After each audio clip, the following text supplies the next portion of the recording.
medyo mababa po talaga yung value ng bahay dyan sa neighborhood na yan.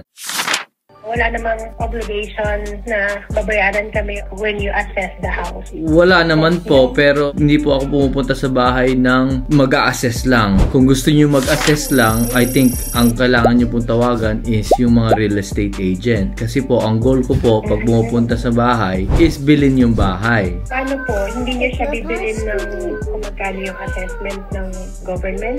Ang ginagawa po kasi namin, tinitingnan namin yung neighborhood, the same type of house, kung magkano yung nabenta around sa area nyo, dun kami mag-a-assess. Okay. Ako po, to be honest sa inyo, hindi po ako bumibili sa area nyo dyan. Medyo mababa po talaga yung value ng bahay dyan sa neighborhood na yan. Madali siyang kunin, mahirap naman po siya ibenta.